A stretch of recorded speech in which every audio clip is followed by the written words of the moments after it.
muchas gracias a todos y buenos días, Marita y Miguel, Vicente, perdón.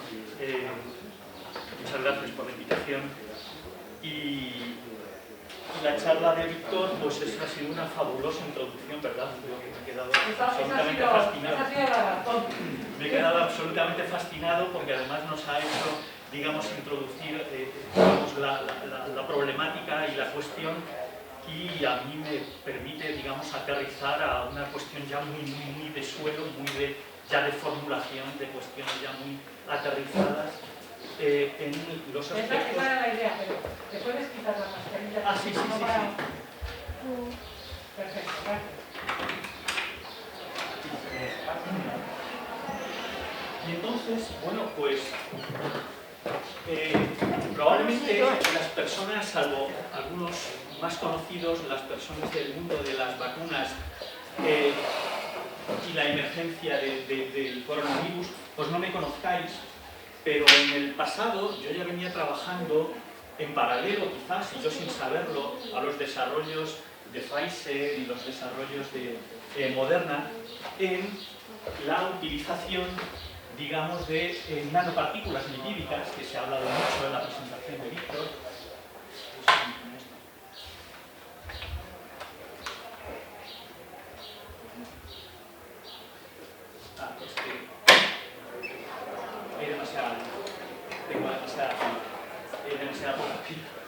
Bueno, trabajaba, decía, en la preparación de nanopartículas lipídicas para vehiculizar, para vectorizar RNAs de silenciamiento, ¿de acuerdo? Y esa estrategia de RNA de silenciamiento pues venía motivada por la idea de que, bueno, pues en el grupo lo que pretendíamos era, digamos, la vectorización de ese RNA hacia macrófagos perivasculares del sistema nervioso central para estrategias, digamos, de tratamiento neurológico fundamentalmente relacionados con problemas de enfermedad mental y nada que ver con una enfermedad infecciosa, problemas, digamos, de inflamación del sistema nervioso central, utilizando el macrófago como vector para llevar el RNA a directamente la diana en la glía, en la microglía.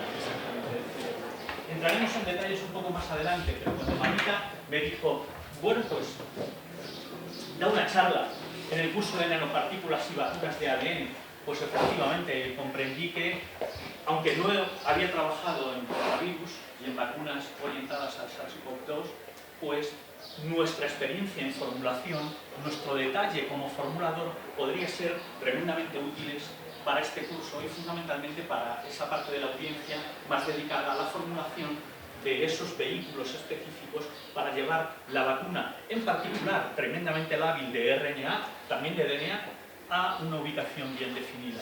Y es por ello, digamos, que voy a aportar nuestra experiencia en nanopartículas lipídicas que, bueno, pues ya se ha introducido, pero por recordar, pues no se trata ni más ni menos que una construcción en la que en el interior de un objeto con un tamaño nanométrico, esencialmente del orden de unos pocos decenas, como máximo un centenar o dos de nanómetros, pues soy capaz de vehiculizar de una forma muy compacta y tremendamente segura una carga de RNA, segura en términos de acceso por parte de las RNAs, ¿de acuerdo? Que como sabéis, pues, esencialmente pues, se comen y degradan, lisan continuamente el RNA en cualquier ubicación donde se encuentra un RNA no protegido, ¿de acuerdo? Estas formulaciones, en esta también infografía que se ha popularizado mucho, seguramente salga hoy varias veces en el transcurso del curso en estos días, esencialmente estas formulaciones contienen la carga de ácido nucleico, ¿de acuerdo? Contienen un lípido que tiene que tener una carga contraria al ácido nucleico, es decir, normalmente es un lípido catiónico, para interactuar con el ácido nucleico de carga negativa y producir la compactación en un compuesto, un complejo, digamos, interiónico, que llamaré a partir de ahora cataniónico, en el sentido de que hay un catión, que es el lípido, y un anión, que es la carga de RNA. ¿De acuerdo? Y luego hay otra serie de lípidos que actúan, digamos, como estabilizante de la nanopartícula, que suelen ser fosfolípidos, que se integran, digamos, en la superficie de esa nanopartícula para presentar la nanopartícula al medio con un aspecto como si se tratara de un liposoma, pero no es un liposoma convencional. Un liposoma convencional es una cavidad totalmente hueca en cuyo interior va el DNA. En las nanopartículas lipídicas el concepto es diferente al de un liposoma. Es una gran carga compactada de RNA en el interior y compactada con un complejo que es el lípido catiónico y en ausencia prácticamente de agua en el interior de esa carga. Se excluye el agua prácticamente al 100%, evitando así la exposición a las RNAs existentes en el medio. ¿Por qué no se ve? Pasa lo mismo que ha dicho. Eso pretende ser la parte del fondo, como son transparentes, probablemente pues no se ve.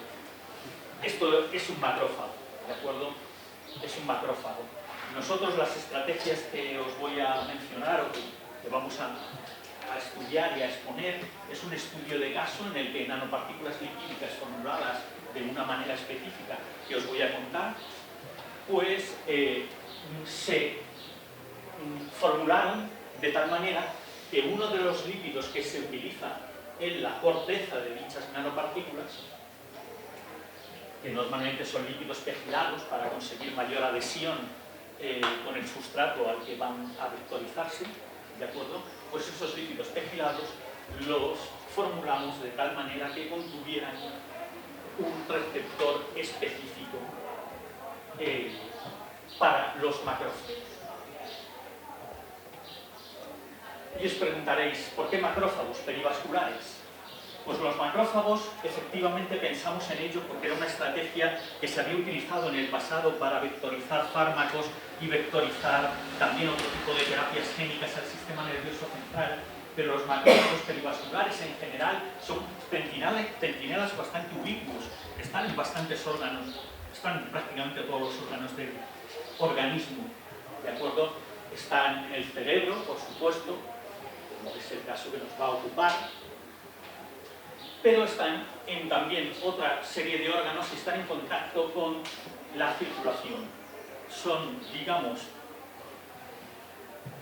un objeto biológico óptimo para ser tratado, digamos, como una especie de taxibomba, si me permitís la similitud.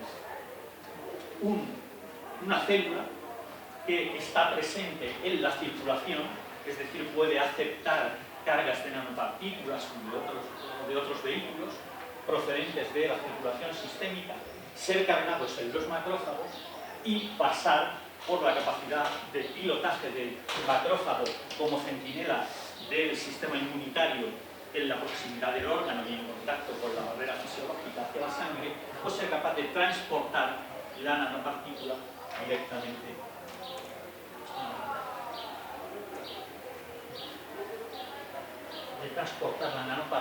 digamos, al órgano en cuestión.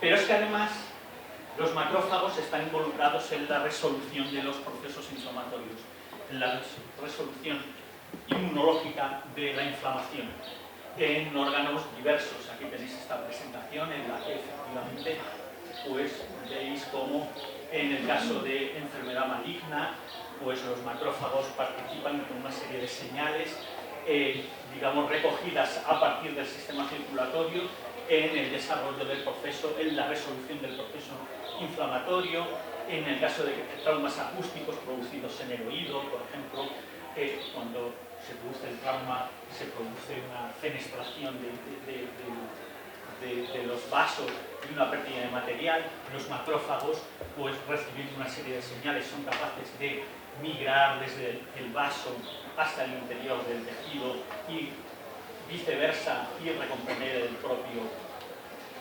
el propio vaso que ha sufrido el trauma. en el caso de la inflamación renal, como veis aquí, o incluso en el caso de digamos, procesos inflamatorios del pulmón, en el que efectivamente los macrófagos perivasculares pues tienen, perdón, aquí, este es un fibroblasto, el macrófago perivascular tiene una interacción directa entre lo que está ocurriendo, las señales que están ocurriendo de intercambio entre los vasos, los pequeños capilares del alveolo y el propio alveolo. Bien, los macrófagos perivasculares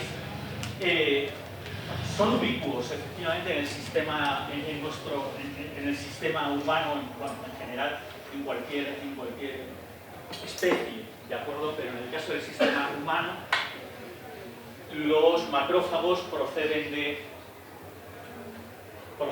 células del sistema,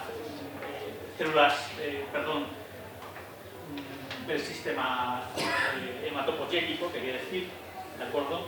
Y se diferencian en diferentes tipos de macrófago para el hueso, para el sistema nervioso central, para el pulmón, hígado, bazo, una serie de sistemas en los que se desarrollan de forma específica y presentan anticuerpos específicos para esos órganos en cuestión.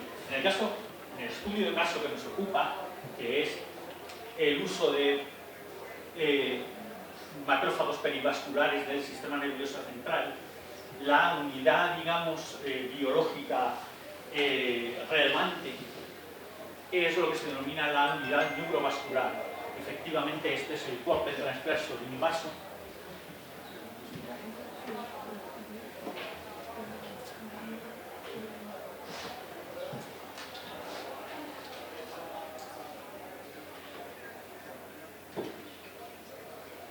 Este es el corte transverso de un vaso, decía.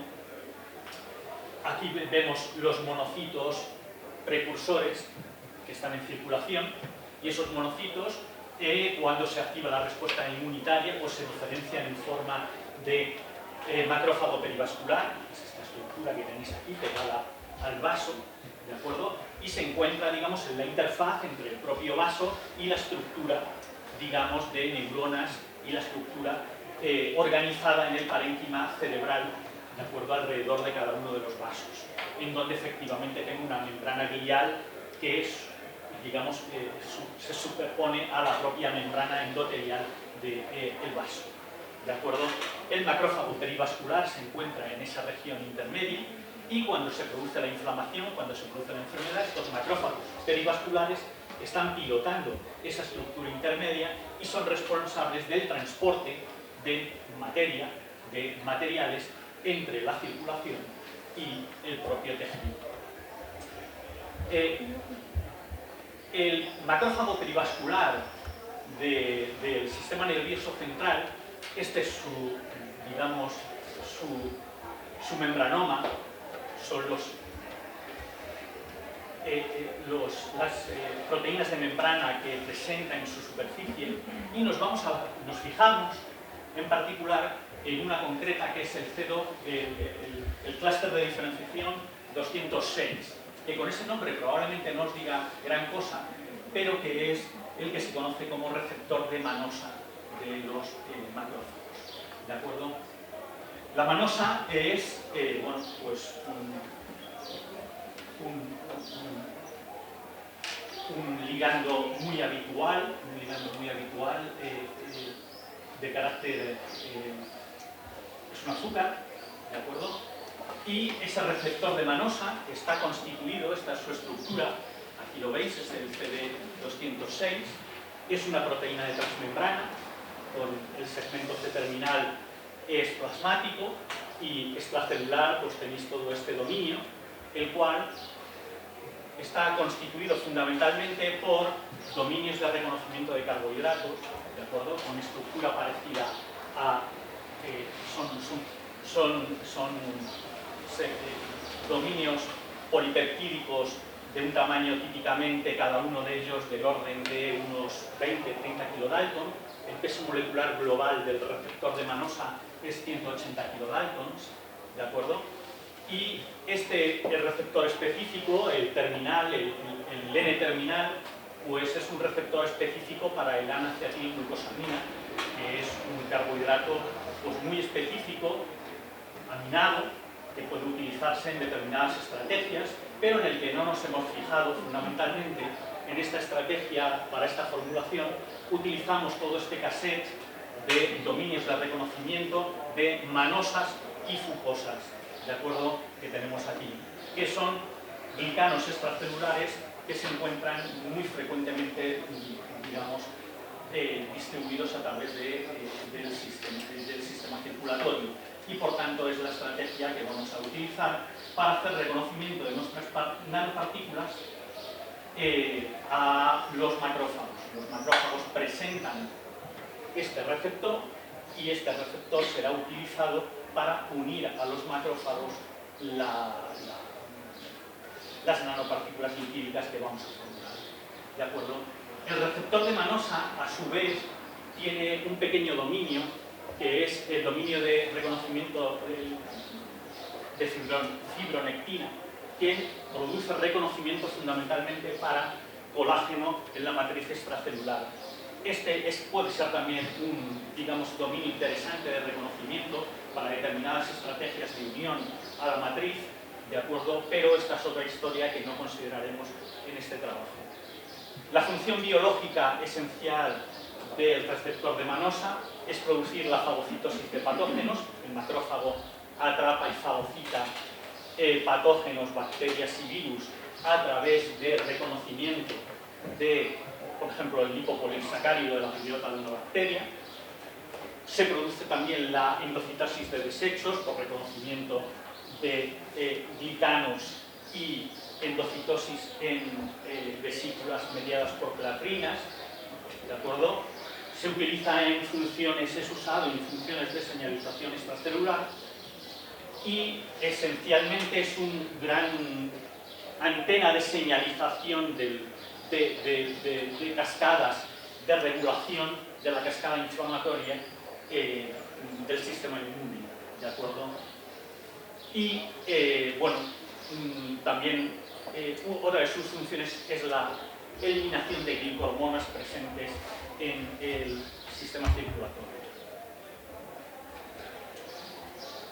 Nosotros nos vamos a centrar en la función biotecnológica de este receptor de manosa por su función específica a funciones glicosiladas, particularmente a manosas. Invitamos.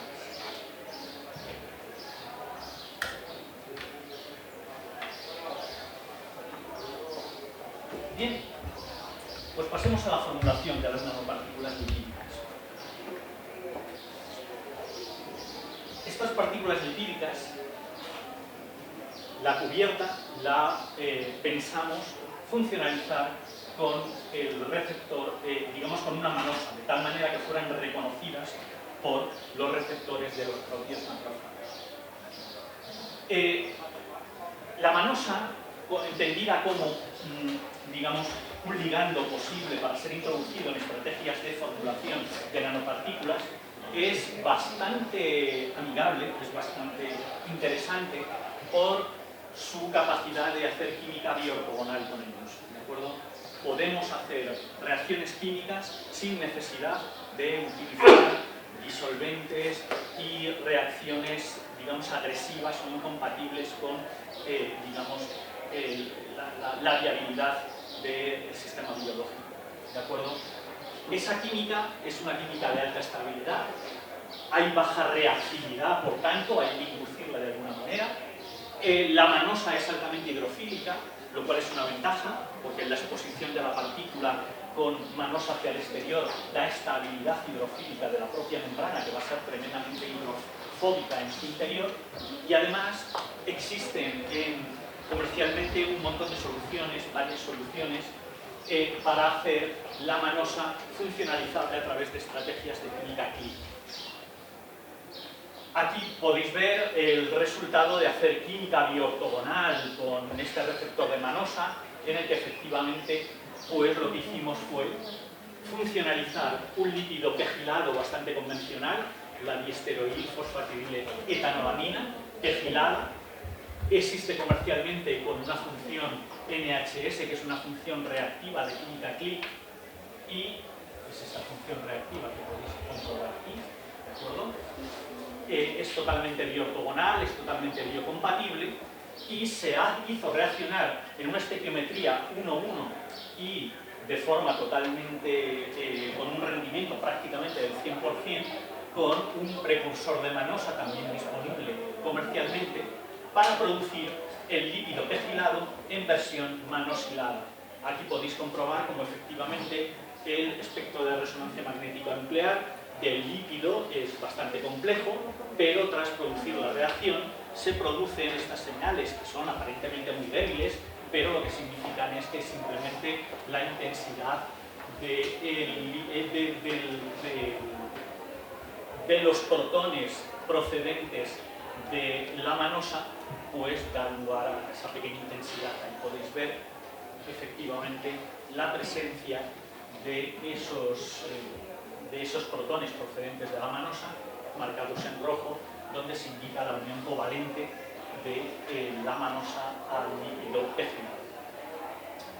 Bien, la prueba de concepto. La prueba de concepto consistía en intentar vectorizar a macrófago un RNA mensajero, ¿de acuerdo? Intentar silenciar, la expresión de un RNA mensajero responsable de la codificación del gen de expresión de la prostaglandina, digamos, un agente inflamatorio en la respuesta inflamatoria del sistema nervioso central, la prostaglandina desintasa, y la responsable de la inflamación, y lo que pretendíamos era silenciar esta expresión para inhibir la inflamación. La idea es introducir en el sistema un RNA, que en realidad no es un RNA, sino que es un DNA de cadena única, hibridable con el gen responsable, el gen PGDS, responsable de la codificación de la prostaglandina desintasa. ¿De acuerdo? Esta construcción, el GAPMER, es un DNA de cadena simple, como os decía, que tiene una secuencia complementaria con el gen PGDS. ¿De acuerdo? Y lo que hace es que al producirse la hibridación estimula la ruptura hidrolítica del RNA mensajero mediante la acción de la ribonucleasa H.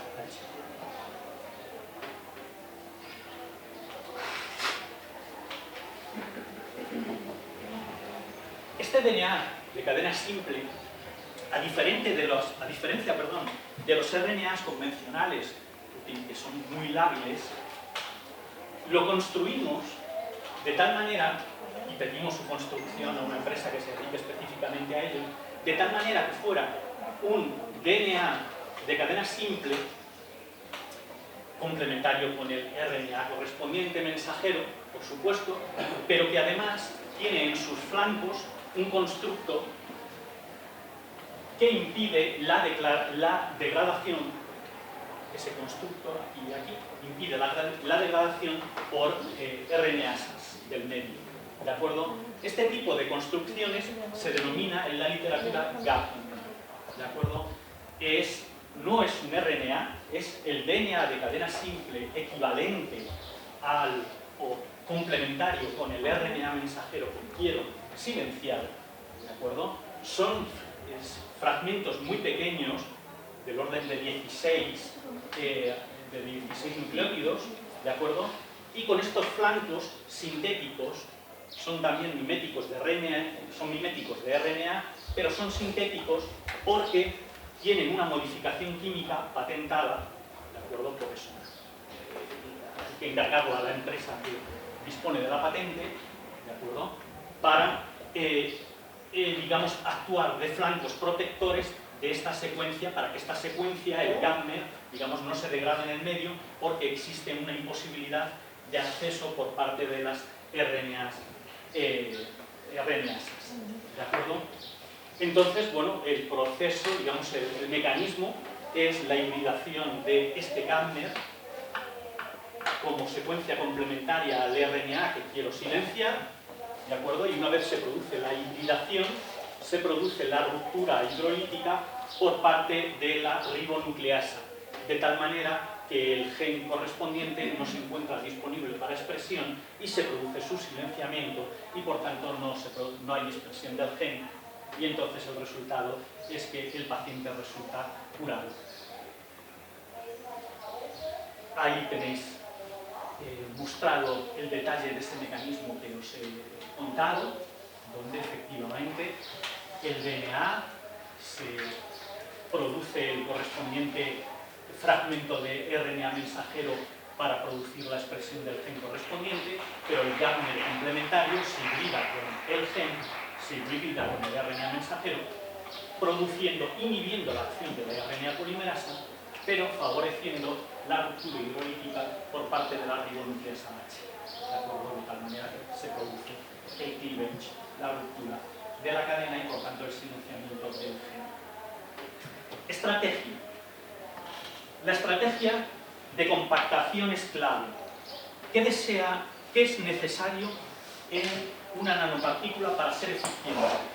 Proteger el RNA en la medida de lo posible y compactarle en un altísimo grado, en ausencia, digamos, de exposición al medio, al agua, en concreto.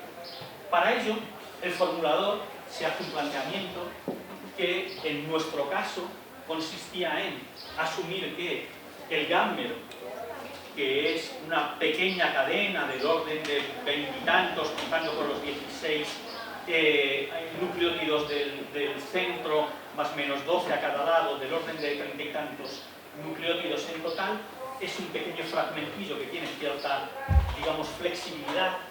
Lo que se plantea el formulador es la posibilidad de hacer varillas rígidas de esos fragmentos de RNA por un proceso que en química física se denomina condensación de Manning.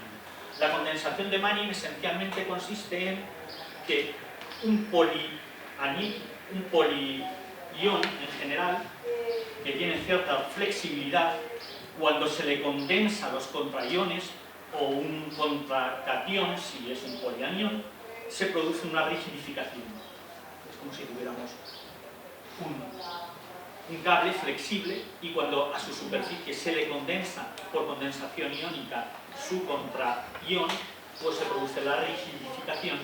Y esto ocurre en unas determinadas condiciones que vienen dadas por un concepto que se llama longitud de Biermann, que tenéis ahí especificada, que consiste en definir las condiciones de fuerza iónica tales que el sistema tiene una repulsión electrostática que es dominante sobre la propia flexibilidad de la cadena. Ese fenómeno de condensación de Manning lo hemos utilizado en este caso para formular una combinación del GAMMER con carga negativa, que es un polianión, con un lípido catiónico que de forma utilitaria, absolutamente utilitaria y de forma sencilla, por ser algo barato, poco nada tóxico, ¿de acuerdo? Pues fuera capaz de formar complejos cataniónicos, como decía al principio, cationes y aniones, ¿de acuerdo?, con el GAMMER correspondiente. Bien, ahí tenéis a la derecha los valores específicos de las condiciones que tienen que tener la longitud de Biermann con respecto a la distancia entre cargas en la cadena y el valor de la longitud de Biermann, tal como lo especifica el balance entre la energía de repulsión electrostática y la energía térmica, que es la que produce la flexibilidad de la cadena. Lo que consideramos es la formación de un lipoplejo cataniónico, tal que el DC-colesterol, que es un lípido catiónico, por su propia estructura mesogénica, sea capaz a su vez de formar fases lamelares. ¿Qué es la estructura mesogénica? Es la capacidad del colesterol de actuar como un cristal líquido. Pero seguramente que en esos términos lo comprendemos todos los presentes. El DC-colesterol tiene una estructura molecular en forma de plano con unos electrones pi resonantes en dicho plano, capaces de interactuar en un plano muy químico, muy fundamental, muy de relaciones fundamentales, con otros colesterol, formando, digamos, pilas de colesterol que a su vez pueden interaccionar cola a cola a través de interacción hidrofóbica. Esta cola es tremendamente hidrofóbica con otro colesterol en una estructura lamelar en bicapa, quedando expuestos hacia el exterior de esa estructura lamelar en bicapa la parte catiónica del lípido. Esa parte catiónica es capaz de interactuar con la cadena simple, del Gardner que aquí aparece en la parte de la derecha, formando, digamos, el complejo catiónico.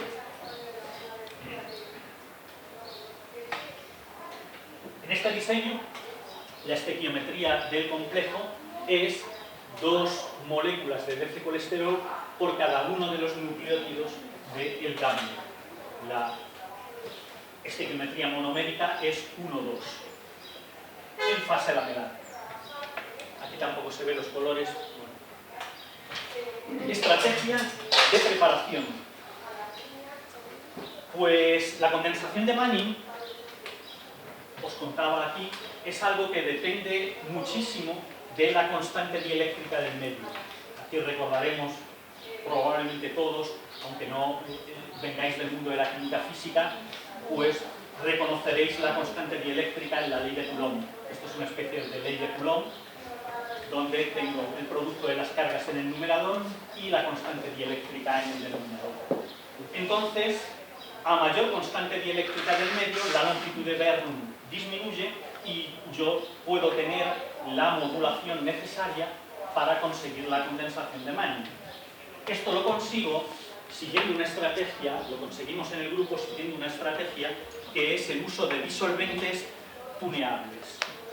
Esa estrategia se denomina Blich-Dyer porque a los más biólogos de la audiencia seguro que reconocéis el concepto de extracción de líquidos de membrana utilizando los disolventes Blich-Dyer, que es una combinación de metanol y sustancia orgánica, de acuerdo a aceite orgánico,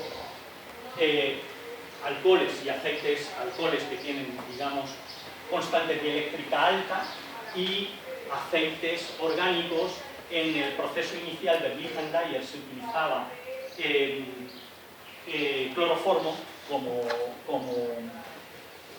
cloroformo. Este es el diagrama de fases inicial original de Blich-Dyer. Se utilizaba cloroformo como líquido de baja constante dieléctrica, como líquido altamente hidrofóbico, ¿vale? En nuestra formulación, como es una formulación que aspira al uso farmacológico, pues se sustituye el cloroformo por otro aceite biocompatible, acetato de etilo, en este caso, ¿de acuerdo?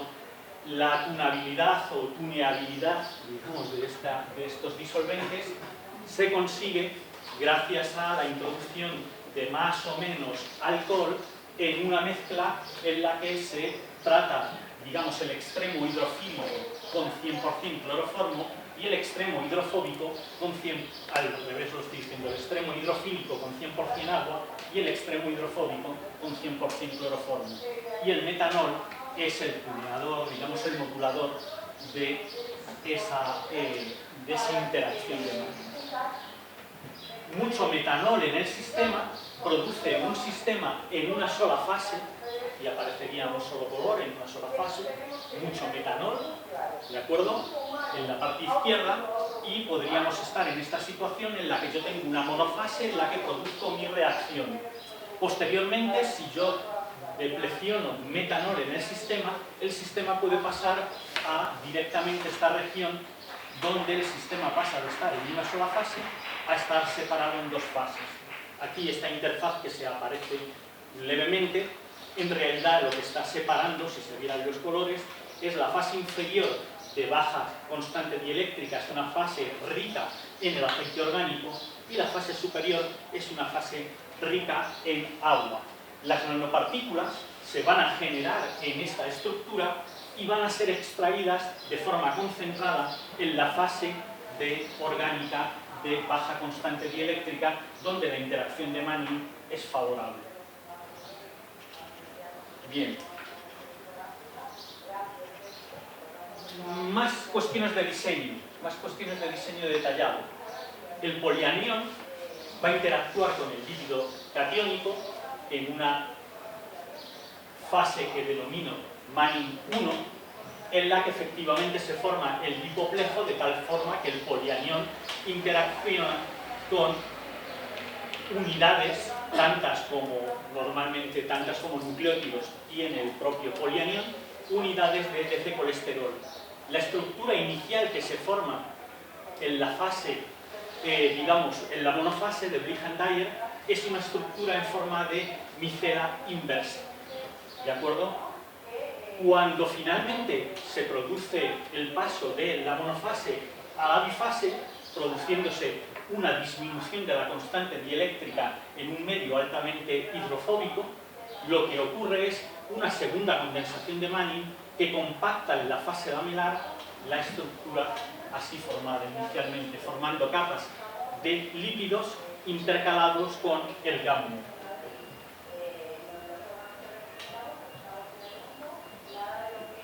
De tal manera que finalmente en esa fase orgánica de baja constante dieléctrica voy a ser capaces de extraer esas nanopartículas finalmente formadas.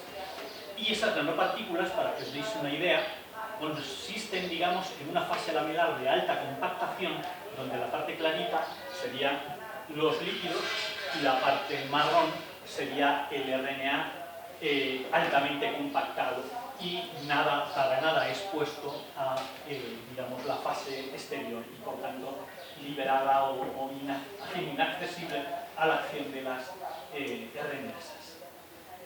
Esta situación es esta de arriba, es totalmente diferente, como decía al principio, como adelantaba al principio, a la de los liposomas convencionales, en que las cargas digamos, polianiónicas del polinucleótido, del DNA o RNA, ¿de acuerdo?, se encuentran en el interior de una cavidad acuosa, en el interior del liposoma.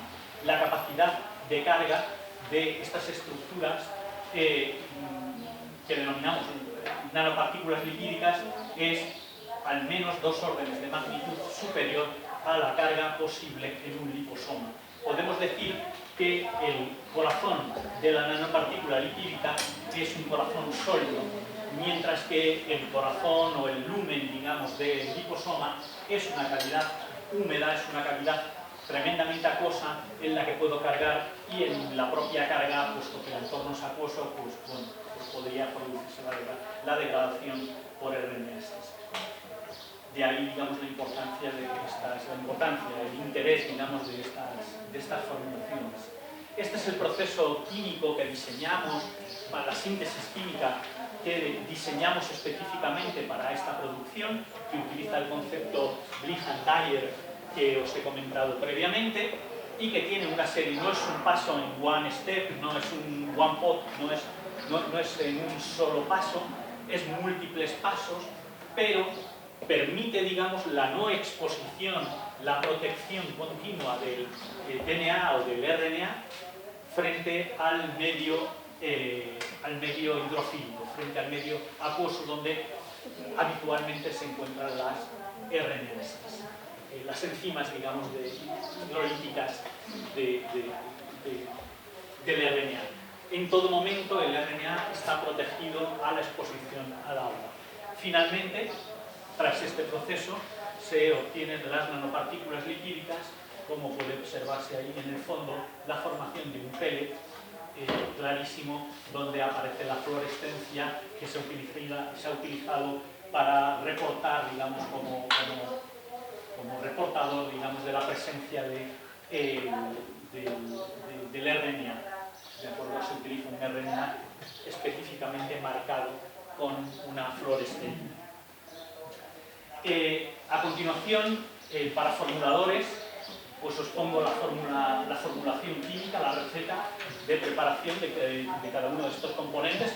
Esta receta es un procedimiento patentado previamente, la patente es del 2019, y donde se indica, digamos, los componentes, las cantidades de cada uno de los componentes y fundamentalmente las estequiometrías elegidas en dicha preparación.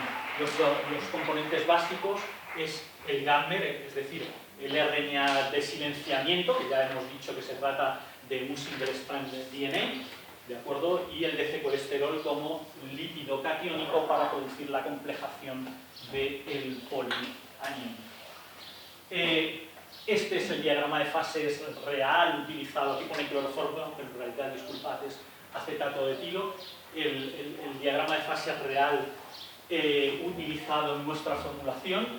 La fase rica en metanol, la monofase de Blyhan-Dyer, son los puntos de color azul. Estos puntos corresponden a la región de separación de fases, porque en la parte inferior 5 minutos. Ahí tenéis el resultado de la microscopía electrónica en este procedimiento, donde efectivamente podéis ver las nanopartículas mucho más densas de la tinción negativa. Me permite identificar la presencia de ácido nucleico. ¿De acuerdo? También en la preparación, si no se realiza la separación y la purificación, pues aparece en coexistencia con liposomas.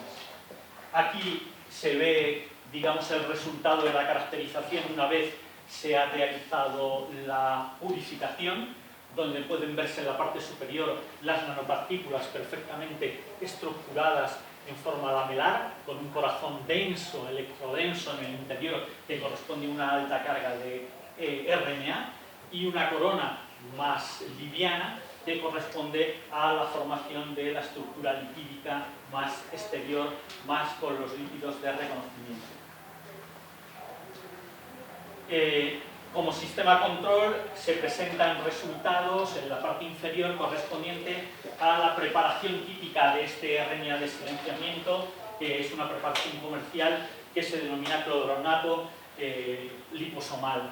Como veis, en este caso no se forman nanopartículas, como en el caso superior, sino que se forman estructuras muy desordenadas, como especie de espumas.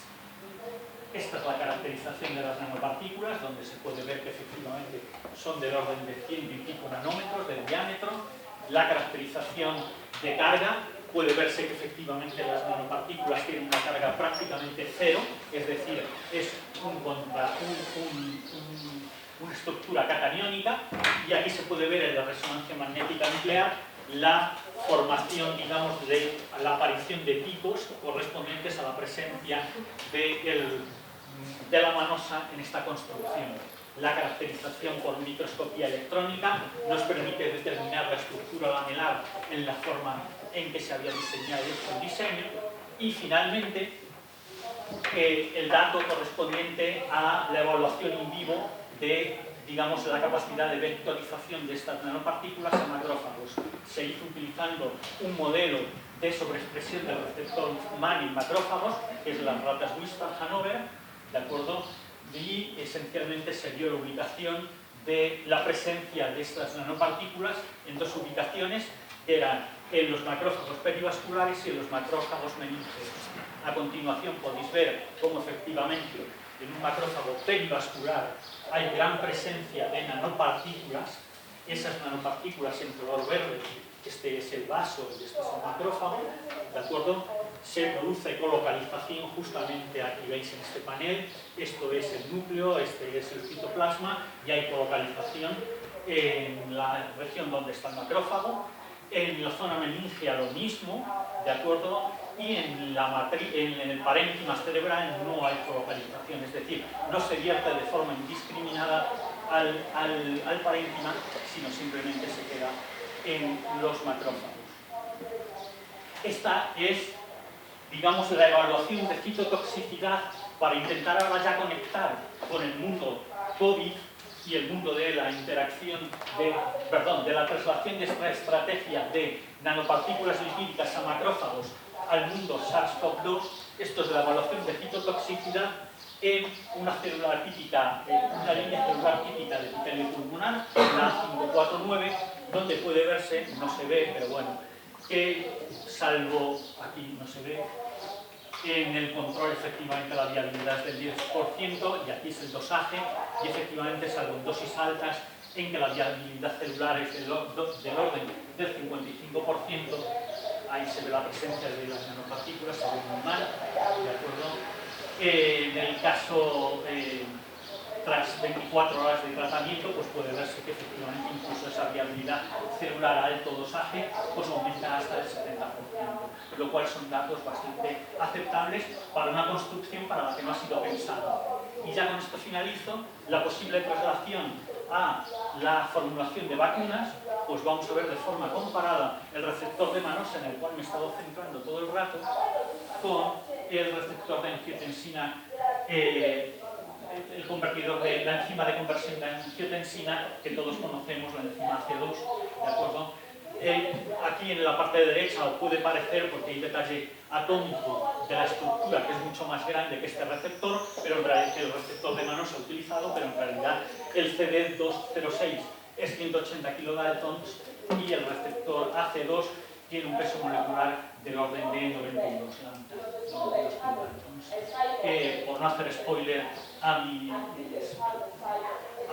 las personas que vienen después, y en particularmente Chema, que seguramente hablará de este tipo de estrategias, pues efectivamente en el proyecto UCM React Anticipa estamos colaborando con otros grupos para, digamos, la traslación de la estrategia planteada con el receptor de Manosa, que está previamente publicada y patentada, para, digamos, utilizarlo en estrategias de vectorización de nanopartículas lipídicas dirigidas a macrófagos, en este caso, del sistema respiratorio, del pulmón.